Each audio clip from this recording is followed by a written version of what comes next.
it's just like I'm going back to it. I'm grateful for these shows, like, of course, but for the sake of everybody's wallets, for the sake of everybody's just like physicality, not only as the artists and tour people, but us as fans, it sure, maybe a younger 20-year-old or like a teenager can handle going to these shows back to back to back, but like us who are a little bit older, we can't. It's Us with hard. money, the ones with money are like, we're tired.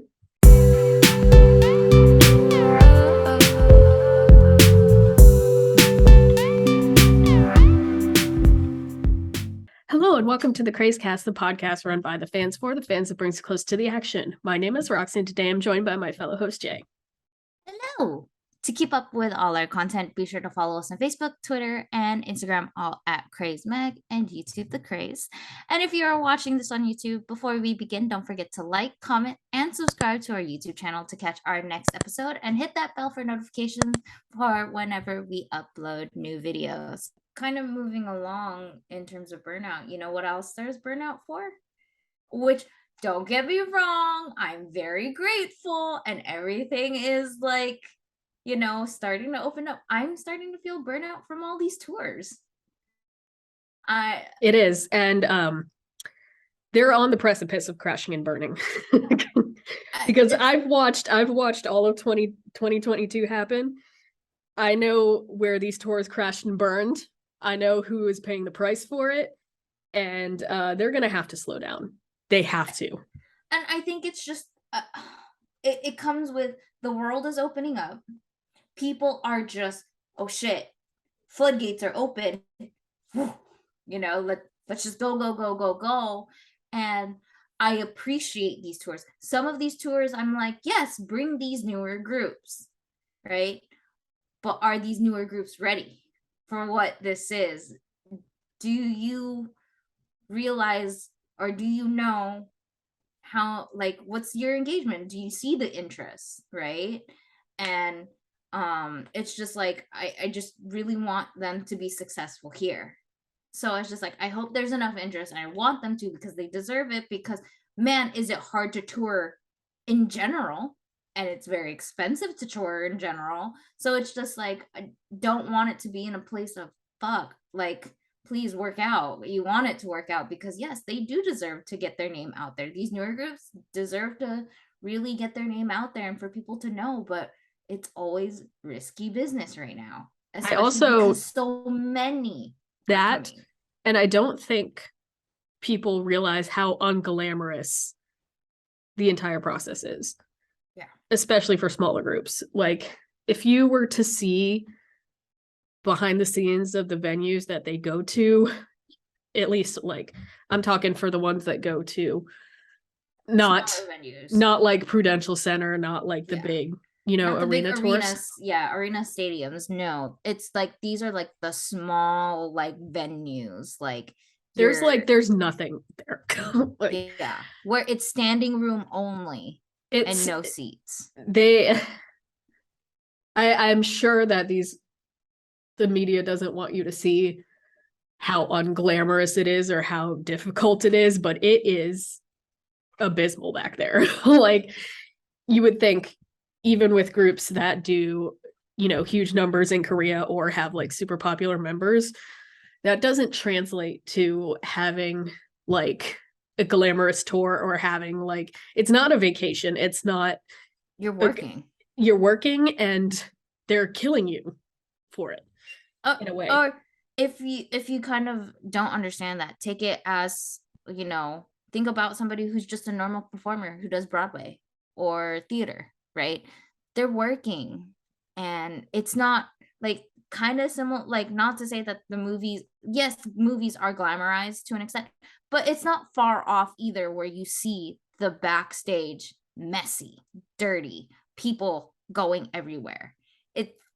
To an extent, yeah, that's what's happening behind these tours. It's not glitz and glamour for that. And like, there's a lot of tired people on these tours, so of course they get energized, these groups get energized by seeing their fans, but once they're off stage, it's like, fuck, No, People and I won't say the name. But I mean I saw it firsthand with somebody that we interacted with. So obviously they're not going to be like, if you don't get have you ever worked without sleeping? Yep. It is hell. And like I felt so bad because like I couldn't take, I didn't want to take the bad mood personally. I was like, this person obviously is exhausted and I Right. get it. So like I'm not gonna take that to heart. And obviously no K-pop media company wants you to like Mm-hmm. ever, they don't want to present that to you. No. So but like it just made me realize how absolutely exhausting this whole process must be. Mm-hmm. And I think people may have seen that a little bit with the Omega X situation Yeah. where they got stranded. Where were they, in South America, I think? Here. Oh, yes, in Before South that. America first. Yes. Yeah. Yes.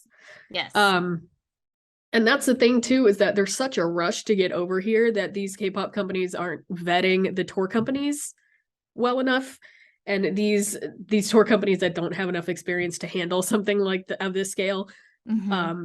cause problems, and then miscommunications happen, so the media company tweets out how angry they are and everybody gets angry, and it's like this is just the worst possible situation Yeah. going on here. So like To the detriment of the artists who are right, the people who have to perform and the ones who are on stage, and they're like, of course they're stressed about like, fuck, I gotta travel, make sure all my shit's together, make sure my voice and my body feel right, and then do it like literally almost. I sometimes it amazes me how like i I have so much respect for these artists, whether you're in K-pop or any musician in general who do these tours and like they're literally back to back to back to back shows. How honestly sometimes you're the sleeping entire on a music bus. industry does that, Yeah. because like I don't know, I could never be an artist of any kind, because it's like there's like a show every night or every other night. Girl, I'm tired after going to a show one night. I'm tired for like a week. Yeah. And I don't know how people that are older than me like tour constantly. Like I think you have to be built different. But yeah. Yeah. Like, so it's just like I'm going back to it. I'm grateful for these shows, like of course, but for the sake of everybody's wallets, for the sake of everybody's just like physicality, not only as the artists and tour people, but us as fans. It Sure, maybe a younger 20-year-old or like a teenager can handle going to these shows back to back to back, but like us who are a little bit older, we can't. It's Us with hard. money, the ones with money are Well, like, we're tired. it's just like, also it's like, if you are younger and of course you have to go, especially if you're younger than 18, of course you're a minor and you have to be accompanied by an adult. It's hard on the adults too, and it's just like, yeah, you're so excited for everything, but behind it there's a lot of things happening and you're like, I'm tired.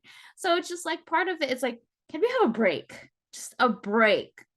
Like, there's already tours for 2023 being announced already at this point, and it's just like, and it's not going to stop, unfortunately, but Jesus, I need a break, or we need a break. And sometimes, as much as I want to go to a show,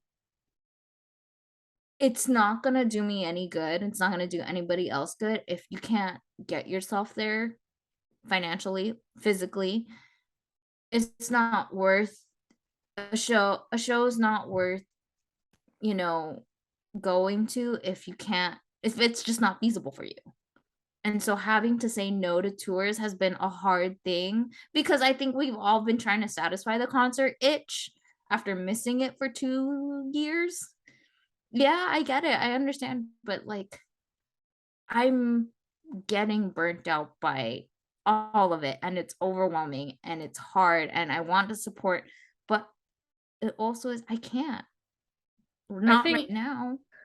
I think the worst thing about it is like with constant content, even if you take a break, at least like as we are, where we have to sort of be on top of things. Even if you take a day off, you still have to come back and deal with that.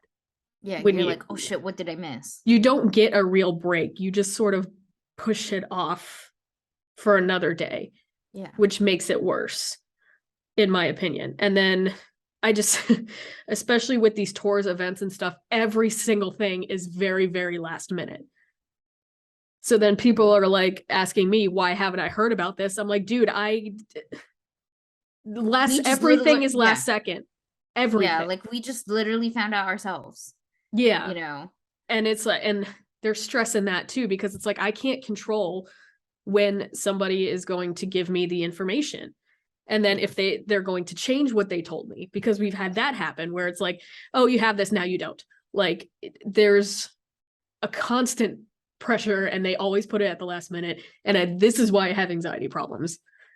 Yeah. I'm working this out right now. My head hurts because I'm like, this is where everything is. And it's just like, there is no break from this content. And I'm not sure anybody understands how detrimental that is. That's how your passion disappears for anything, is that you can't step away from it at all. Yeah. And like also, you know, it's not a good thing when you do take a break and you come back and the moment you come back, stress.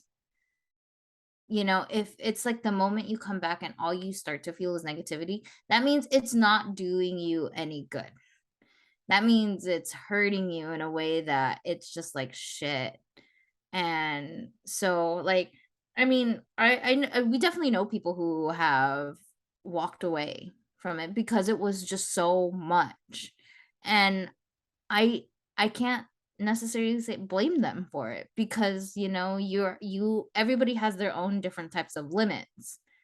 And if you have to walk away from it for your own better good, do it, because don't get yourself entangled in something that's just going to hurt you in the long run.